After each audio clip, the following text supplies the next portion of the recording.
Hello everyone! Welcome to a brand new series for the second channel and maybe compiled into the main channel one day. This is going to be going through every single weapon and my thoughts on their current spot, going briefly over their balance history and talking about what I think of the weapon, how it functions, its weapon kits, and what I would like to see from it in future Splatoon games. This is going to be relatively unscripted.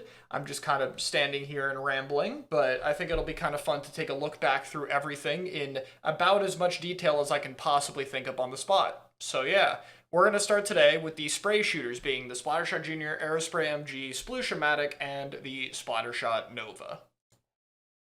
Splattershot Junior was released to be the tutorial weapon for the game. It's a 4-shot with fairly poor accuracy, but good ink efficiency and a cheap special, and it wasn't until Splatoon 2 where we saw major changes to the weapon. First off, this weapon was given lightweight. I'm not going to spend too much time on weight classes, but originally there weren't any, and eventually we have heavyweight and lightweight. Lightweight weapons make you slightly faster in swim form and running, and heavyweight does the opposite. Not too important, just to note that a lot of shorter range or just generally smaller weapons will tend to get this category. Splatoon 2's changes did a few things. First off, like pretty much every shooter we're going to talk about, it was made faster to some degree. Outside of that, we did things like increasing the weapon's paint output and decreasing the weapon's ink consumption. More notably, though, Junior got a unique quality that is present on it and no other weapons, which is something I'm going to be praising whenever it comes up for other weapons. In this case, Junior has its own unique ink tank. Now, unfortunately, in Splatoon 3, you can barely really tell this is a thing. Yeah, I booted Splatoon 2 for this. Yeah, it's a baby bottle compared to, like, every other ink tank, which looks normal. I don't know why they took this away in Splatoon 3. I really hope this is brought back whenever they change it, because I feel it's kind of important to communicate that this weapon is, like, genuinely different, and it also allows some of the weapons to stand out, or at least, like, it gives another detail that has, like, this little badge on the back of it, which is kind of a symbol for new players, is also cool. So yeah, just brief jump to Splatoon 2 to show that, but yeah, very unique quality, only present on Junior. Generally, I'm going to like these as we talk about weapons. I'll get into the balance ramifications in a bit. But besides that, it's just Splatoon 3's balance changes, which really don't have much going for it. I will say, you know, from looking back, they didn't go with paint and special increases this time. More damage to walls, moving faster, having a bit more range and shot velocity, which, well, that increased its paint, but, you know, kind of wasn't the main goal. And we increased the shot size, which is mainly just the universal 11.0 hitbox changes that we got. Not going to elaborate too much on those. I've done different videos on them. But Junior as a short-range weapon did benefit more than the others. So, Junior is built to be a tutorial weapon. It is the first weapon you get when you start the game. It is made to be a very easy introduction to the game, and that is totally fine. In Splatoon 2, they balanced this weapon to be good in competitive play. That is what the changes were for. Nobody starting out the game was complaining about Junior, and those changes worked. The vanilla Splattershot Junior and the Kansas Splattershot Junior were notable weapons at some point in Splatoon 2. As of today, Junior has not been the most relevant weapon in Splatoon 3. It's occasionally won some events, and is seen as one of the better weapons in the game for sure. It's on the stronger end of main weapon options because its qualities are pretty inflated. Its ink efficiency is ridiculous, the larger ink tank allows you to throw bombs at pretty much no expense, and the weapon's fighting power isn't terrible if you can get up close. Splatoon 3 will generally emphasize main weapon fighting power more, but Junior's not bad at it. It also is a 180p special, which is more rare in this game, as special points have generally gone up over time, so that also allows it to stand out more.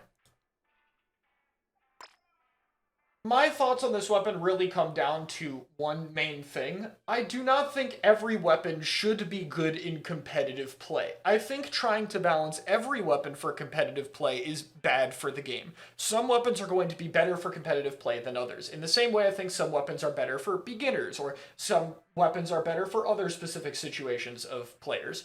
Not every weapon needs to be adjusted for it. I do think there needs to be a large variety, but I don't think it needs to include all of them. And this is a prime example of this. I think Junior should be an entryway into other weapons if you go for higher level competitive play. I don't think it needs to be the worst weapon in comp. I don't think it should be the best. What do I think about its spot right now? It's fine. You know, I don't have a big problem with it. It still gets relatively outclassed by other fighting weapons, and if main weapon fighting power stays consistently high, which the last year or so has been kind of shaky, but you know, it's still kind of there, then I think we're okay. The current spot of Junior is likely fine. In this game, it only has 2 weapon kits. It has the vanilla Splattershot Junior, which has been the same type of kit it's had forever. I do like its weapon kit more in this game. Big Bubbler has a long time before you can set up the next one if the bubble is not shot at. And because it also is best in closer range or setting up for teammates, it's generally a bit harder to use it, and it can't spam as much of these, which was the main problem it had in Splatoon 2. So its special definitely works to balance the weapon while still being a fine beginner special for new players. Custom Junior is irritating weapon to fight. Like, if you play a slow fire rate weapon or a weapon that doesn't like to jump, or hopefully not both of them, this thing is throwing 80 torpedoes at you, and then you're jumping over a billion wave breakers, and it will also combo with both of these toolkits perfectly, and they're also going to locate you. And I don't really hate that, to be honest. Like, yes, there have been problems with some weapons that their toolkit gives them good matchups into other weapons. The most famous example to ever exist is the Kensa Undercover Umbrella back in Splatoon 2. The way this weapon worked is it had Torpedo, it had Ink Armor, both of which were great against slower weapons and protected against one-shots, and then it got Armor, which could regen its shield, and also protected against one-shots and allowed it to regen its shield or get another Torp or whatever, and it could just cycle these 3 options to completely invalidate some weapons from the game. Like, you couldn't pick them, you know? Junior is not that, because it doesn't have armor and it doesn't have another shield on top of it. It is still very annoying, but it makes it an interesting counterpick option, at least in theory. Like, hey, you pick this to deal with some specific annoying type of weapon, and it could be an interesting thing to throw in your comp. And that, I think, does have a place in competitive play to some extent. You know, even if the main weapon I don't think, you know, should be the main candidate for something like this, I can at least appreciate the idea of what Splattershot Jr. was going for, you know? It has a solid identity for the Custom Junior that could be interesting in practice. More in theory than practice, I guess, because we see this on Flounder Heights sometimes, because it's annoying to deal with Wave when you have to climb walls, and that's the only stage where you have to climb walls in Splatoon 3, so that's about it. So yeah, Junior's fine. Let's talk about Aerospray. Aerospray has a bit of an interesting history. I'm not going to talk about this for every weapon it applies to, but in Splatoon 1, some weapons were single-player unlockables. This was one of them. It was a special weapon to unlock because it had the fastest fire rate in the game. It's a 5-shot kill, and not much happened to it. It had an interesting change that doesn't exist anymore, which is that Aerospray used to have the same RNG on the ground as it does in the air. This was a unique quality for the weapon at the time. You know, it wasn't perfect accuracy, it's just the accuracy wouldn't change, which is kind of unique for shooters. It didn't really matter, though, because, you know, like, the accuracy's better in this game, but, like, look at this. Do you care if you have this versus this in the air? Probably not, you know? So it was a weapon gimmick idea. It didn't really matter, and it was taken away. So it didn't really last. So, you know, interesting attempt at a gimmick that didn't matter and then was taken away anyway. Aerospray's patch changes are a little bit more of a mess. We overtuned Baller in Splatoon 2, which made the Aerospray with Baller very good. And so Aerospray actually got kind of a ridiculous quantity of nerfs going into the game. So that, yeah, that happened. And then we've been slowly buffing it back along with the shooter speed buffs ever since. Pretty much everything here is just a painting change. You know, a little bit of damage to, like, a few small things. And then the same thing here. Just more paint changes, ink efficiency changes, stuff like that. You know, eventually getting to the same one we got here. So this is a topic that is going to start with Aerospray and Junior. Now that Splatoon has, like, a lot of weapons, and I mean a lot of weapons, the possibility that not every weapon makes it back to the next series is much more prominent than before. It's still way too early to know if that's going to happen or not, and it also depends on what's built around it, right? Like, what systems we have. Does having less main weapons mean more weapon kits? Are we going to have a kit system? How many main weapons are going to be in the game, right? How many new classes? We don't know, you know? I'm not there to speculate into that. What I am going to talk about is a problem when it comes to balancing. When you're balancing a game, you want your main weapons to be distinct from each other. The more weapons you add to the game, the harder this is going to be. there is going to be overlap. And when there is overlap, it prevents you from doing some changes that might apply too heavily to other weapons. You have to balance weapons to stand out in different and distinct ways, and sometimes this is going to create balance problems, which we'll talk about when we get to the GooTuber, because it's the poster child for this. But Junior and Aerospray actually have this because the changes that Junior got, the better ink tank and stuff like that, yeah, Aerospray would love a larger ink tank like that. Like genuinely, the ability to use more of your burst on burst Aerospray, for instance, to like run triple burst more easily, legitimately game breaking for this weapon. Double fizzy on the silver Aerospray, it would be amazing. Here's the question: what do you do with this weapon? Because as you've seen from the patch changes, Nintendo's idea is just make it paint and get a billion specials. And it won't be as good as Junior because it doesn't have the larger ink tank, and its kits are much worse in practically every way. And therefore, the weapon's balanced. At casual levels, people still complain about this weapon to this very day. It has been such a long time, and it still happens. You know, people just aren't big fans of this weapon because it paints and it gets a lot of quite a few annoying specials. I mean, honestly, they gave it 2 annoying ones and 1 very spammable one in this game, so, you know, go figure. And it's hard to figure out what to do.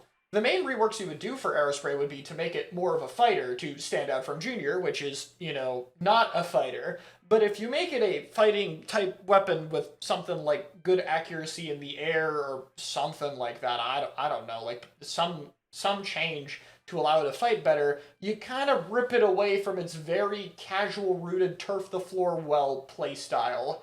So like, what do you do? I think these weapons are too similar, if it wasn't obvious by now. I would mostly like to see their unique qualities merged together into one weapon and just give more weapon kits so you can have both the Aerospray type stuff and the Junior type stuff in one weapon, and we can kind of simplify things down while allowing the weapon to be more unique. There'll be a few other ones I talk about this kind of idea with, but this is one of them. How's the weapon kits? We made Reef Slider Cap Zone. This one does that. Or it'll just reef into people, and the big explosion will be annoying anyway. This one spams Booyah. And Aerospray always gets Sprinkler. It always spams something annoying. Booyah's not the worst candidate it could get, so that's fine. And then we have this one. The Burst Aerospray is usually the most interesting Aerospray we tend to get, because by nature of having a burst bomb, its fighting power goes up, its ability to support the team goes up, and it usually creates the chance that it will have an interesting Aerospray in the game. This one doesn't get picked. And good, because it has a 180 screen. I don't want to talk about screen forever, because it hasn't changed. Screen affects some people differently in a way that is not okay for physical health. It doesn't affect many people like this. It shouldn't affect people like that at all. So there are people who played Splatoon and did not have problems with anything else in the game that only have problems with this. Nintendo has not found a way to fix it other than tweaking it originally because it used to be even worse, and that's what we're stuck with today. Even if you, for whatever reason, don't want to care about all of that, which is, you know, not great already, the special is not good for the game either. It is a giant wall that can block your own team's view, which is going to be more harmful than helpful. It doesn't feel particularly powerful. It lingers for way too long, and it's just kind of annoying. In theory, maybe this enables some different styles of play based on, you know, the screen limiting long range. In practice, no. It never has, and it never will. It has never been the better version of any weapon kit that has it. So that sucks. So Burst Bomb kind of just got sacked. Welcome to the weapon kit system. Nobody wants to pick it at a casual level because picking screen is kind of, you know, not going to blame anyone who picks it. It happens, but, you know, special is just kind of frowned upon, so it's not really the most fun thing to pick, and so you lose out on the Burst Bomb stuff. So yeah, Aerospray in this game is, like, extremely irrelevant. In casual levels of play, you'll mostly see Booyah spam or Reef Slider spam. I don't have many positive things to say about the weapon. It's why I hope something changes about it. So yeah, tangent over. What's next? Okay, here's the spray shooter we made a fighting weapon. Not much for Splatoon 1. Splatoon 2? Hey, we did some things. Sploosh has a unique quality to it compared to every other weapon. It accelerates faster out of shooting. This means its mobility when main strafing, you know this, is very fast. It also has some of the least startup and end lag of all the shooters. So, look, it goes fast. Yeah, that's cool, right? I think that's fine. You know, that makes sense. Its DPS is really good because unlike the other spray shooters, it actually does good damage. Its range is fine, and yeah, that's cool. I just realized I wasn't showing the game. I was showing the Wikipedia page, and there wasn't even anything else to shoot. But yep. Here's the main strafing. Yep, it main strafes fast because of the acceleration. That's cool. And I mean, I don't really have many problems with this weapon. Like, yeah, it's spray shooter, but it fights and it goes fast. And like in Splatoon 2, it was even used a bit. Sploosh 7 was a turf war weapon, and it was a Rainmaker weapon. It was pretty good. In this game, it doesn't get picked. It doesn't, unless you're Enraged Jeff. Shoutouts Enraged Jeff. Still, yeah. Good player who played this weapon. Why? Well, the weapon kits are terrible. Sploosh as a main weapon is not even in a bad spot. Like, genuinely. It has a bit more range now, so it's easier to hit people. The shot size is fairly large. Its mobility is really good. Its paint's solid. What the hell do you do with these? Hammer is a pretty good special right now. It's not great on Sploosh, though.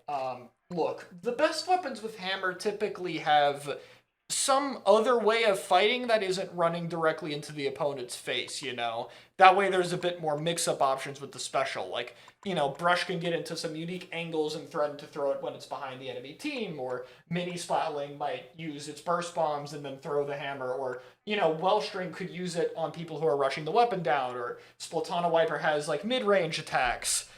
GooTuber. You know. Sploosh does not have many options for it. And it doesn't have a sub option either. Its sub weapon is a go in button on a weapon that already goes in just fine. Like, you don't even really need the curling to start going on this weapon, and I'm not gonna deny that it isn't fun to go with the curling. Like, that's the thing it kind of is. I get why they put it on the weapon.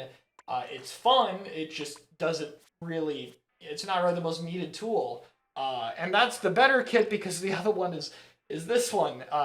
Funny, run behind the enemy team, set up a beacon. Okay, that's cool. And then it has Killer Whale, because we gave it Killer Whale in Splatoon 1 to clear lanes. Killer Whale doesn't clear lanes in this game, and we don't have map design built around lanes that Killer Whale clears. So it doesn't make any sense anymore. But it's in the game anyway, and it's cheap, so you can get it. So yeah, I don't like the kits in this game. I do not mind Sploosh having a kit with a curling bomb and some special that is very just run it down. Like, I think if you gave it something like a Reef, it could be the much more fun version of what this was trying to be, where it would actually fight people. You know, that could be cool. That being Silver Arrow Spray, for those who are listening without watching the video. Don't blame me, by the way. I know a lot of people do that. That's kind of what this is for. Anyway, tangent aside. That said, a kit like Sploosh 7 would have been really nice, having a bomb that allows you to have something that covers your range disadvantage. And, you know, Hammer would probably be okay with that. Or if we're not going to give it something like that, maybe give it a special that covers its range. Like Azuka would be pretty interesting on it or something like that. I don't really mind if this weapon comes back or not in the next game. It has a unique identity. They have struggled to give it the pieces to succeed for 3 games. We've had 1 success out of, how many Sploosh kits have we had? We've had 8. We've had 8 kits. Yeah, we've had 1 out of 8, you know, so not the best odds. But, you know, I could see it. I think it's a cool weapon. I wouldn't mind if it came back. I think there's stuff you can do with it. I think its spot in the game is fine. I don't mind seeing one in a lobby, whether I'm fighting it or I have it on my team. Alright, one more. Oh boy. We tried. We definitely tried. I mean, this weapon got memed to high hell on its release. I didn't think they would release a weapon this bad, and I remember reviewing the weapon when it came out and, like, thinking that it must be, like, better than I think it is, and, like, hey, it's probably got some potential, because I just couldn't fathom them releasing a weapon this bad as a shooter at that period of time. But they did, and now it's better. If you know how to paint tech, that's kind of cool. What did we try doing? We let it paint under people better and move faster and reduce the shot spread like a lot, and then made the shots faster and a little bit larger. Which is about what you could expect. Realistically, this weapon needs like a fire rate increase of like 1 frame. Doesn't sound like a lot, but it's 5 shots to kill. That's like a 4 frame increase to its kill time. The shots are, at this point, decently accurate, you know? They're not bad. This weapon was also stated to have a quality on its release where the shots would not get more accurate with time, which is a mechanic with other shooters where they get more inaccurate as they shoot for longer. Nova doesn't have that. I don't know why this was said. And at launch it didn't matter if it could do that because it couldn't shoot straight to begin with, so, you know. Nowadays that quality would be great because the weapon, at first, actually shoots really accurate. And if you're shooting to paint a lot with your good ink efficiency, the ability to be accurate and laser people would genuinely be really helpful. I'm not gonna lie, I can see a version of this weapon that is good. It is a mid-range spray shooter. We don't have any of those. It does fill a void. It's another 5-shot. We don't got many of those either. It doesn't have too much overlap. But they're definitely really scared of making it good, and I can't blame them. Like, this weapon being good would be annoying. Imagine dealing with a junior except it didn't have its range disadvantage, so it could just paint a mile away and get a billion specials. Which it can do, we thankfully made that annoying special to spam jetpack so we could all breathe a reflective sigh of relief as we didn't actually have to deal with anything annoying and instead something kind of fun. And that brings me to Nova's weapon kits. My favorite quote about the vanilla Nova is, "It's great you can tell your entire team where people are because I sure as hell can't do anything about them." Yeah, pretty much. Will, at least if it hits a little bit, can allow you to 4-shot. That is the idea. In practice, I don't care. This one's better, because you can turn into an inkjet, and that has good combos, but more importantly, you just hit like a stray bullet or two and then pop the jet, and you don't gotta worry about the weapon messing it up, you know, just the jet will take care of it. Probably. It has a mine with it, which is kind of, it's mediocre. Mine's not terrible, but like it doesn't really do anything either, so it's there, it's there. So like, what do we do about this weapon? Genuinely, I don't know. I think they've given it about everything they could without going off the deep end of balancing, and I don't know how that's gonna feel. My thought immediately is, in this game it'll probably be fine, because inkjet spam isn't the most annoying thing to deal with. Inkjet's a cool special. Still don't really want to deal with special spam in general, but, you know, like, it would maybe be tolerable. What happens if we get to Splatoon 4, and then all of the sudden we gave Splattershot Nova Ink Armor 2.0, or Tenna Missile 3.0, or something along those lines? And then we have a real problem on our hands when they inevitably make it good. Having a spray shooter for mid-range would be unique. It's not an archetype I feel we need.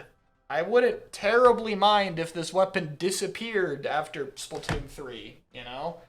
I do think there's a cool idea. I think in theory, if you balanced it properly around making it a little bit more of a fighter and making sure its paint doesn't get too out of hand and make sure the weapon kits or whatever system we have is really smart, you could make it work. But here's an important lesson for the retrospective. The harder something is to make work in a reasonably balanced way, the more unlikely it is that it is going to happen in the world of reality that we live in. And I consider Nova incredibly unlikely to work out. Would love to be wrong. So that's the spray shooters. They're a very weird class because they're spray shooters. They all have their own share of problems. I'd say Sploosh is probably my favorite. Junior, for the most part, works as a tutorial weapon. The other two are there. Yeah. So that's my early thoughts. I hope you guys enjoyed and are looking forward to more. Don't know what weapon class we're doing next because I haven't decided an order. See you all next time.